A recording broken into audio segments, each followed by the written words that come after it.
Hello everyone, we are students of the University Polytechnic of San Luis Potosi and we will present the following project. The final project consists in converting the alternating voltage to direct voltage. The theme is confirmed by Humberto Rodríguez Fraire, Daniel Hernandez Rodríguez, Diana Laura Mendez Vega, and Álvaro Morales Martínez.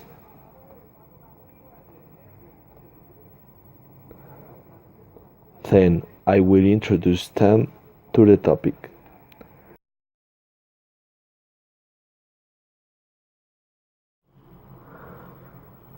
The input voltage range between 120 and 127 voltage in alternating current.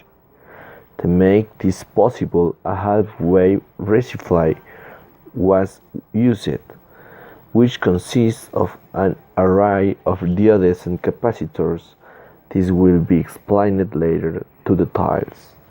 It should be mentioned that the center diode has an important role. This rules the output voltage. Voltage transformers are necessary for certain devices to work, like TVs, cell phones, chargers.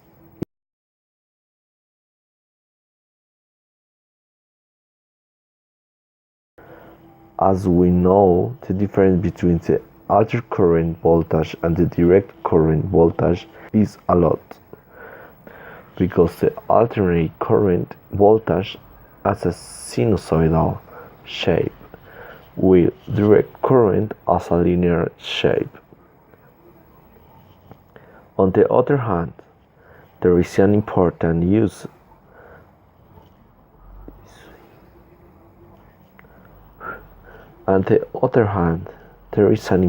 issue on the subject of transformers, which is the power delivered by the resistances, because if they are not prepared so that they tolerate the necessary power, the transformers will burn and stop function. For that all the details below.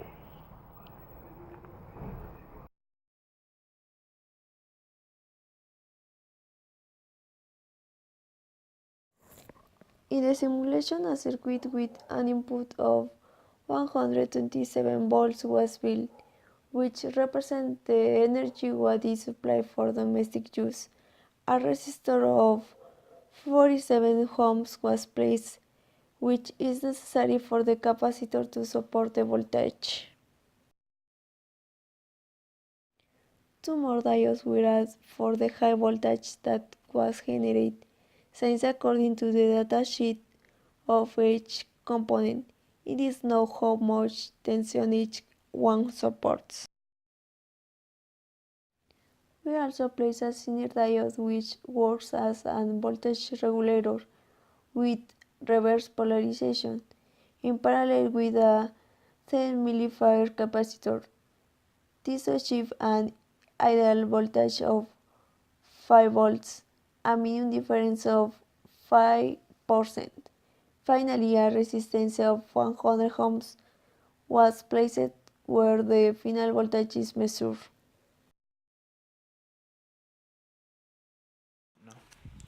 For the assembly of this circuit, 4 resistors were placed on the unit. We done an array of 2 in series and then in parallel. Give us 47 ohms. These were connected to the no-polarizing capacitor of 3.3 microfarad. On the other side of the capacitor, we connected to the first rectified diode. The other side of the diode goes to ground. The other diode connected to the capacitor on the previous diode and its other side to the array of capacitor. With the 4 resistors of a kilogram ohms, arrangements are made again in series and then in parallel, give us 1 kilogram ohms, and then connected with the last diode and the capacitor.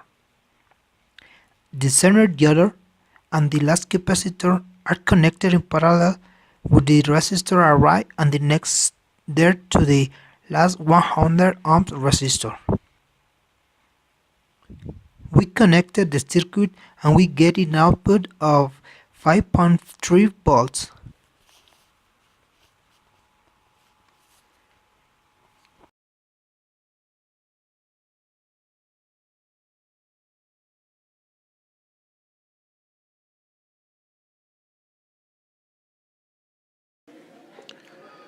To conclude the project, we will focus on 3 main points.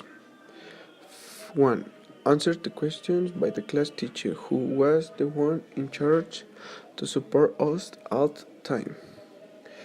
2. Visualize and interpret the waveforms of both the current and the voltage of input as output.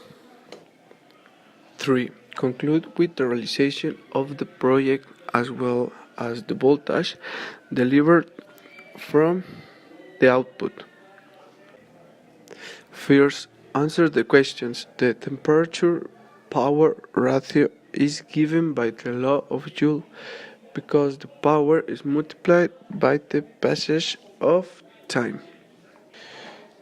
Second, the temperature change because the material has a temperature coefficient spend time.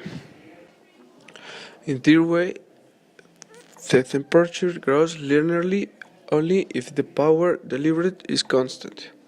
At this point, it is worth saying that the resistances start with ambient temperature, then grew to reach more than 17 grades. Second, waveforms in both the input and the output is similar, although the amplitude is different since the division volt changes for both the voltage and the current. Only one is for AC and the other is for DC, but the relationship is maintained. And finally, it was concluded that the transform was effective since the measured voltage was the expected, even in the margin of error, because the voltage measured it was 5.3 varying by hundreds.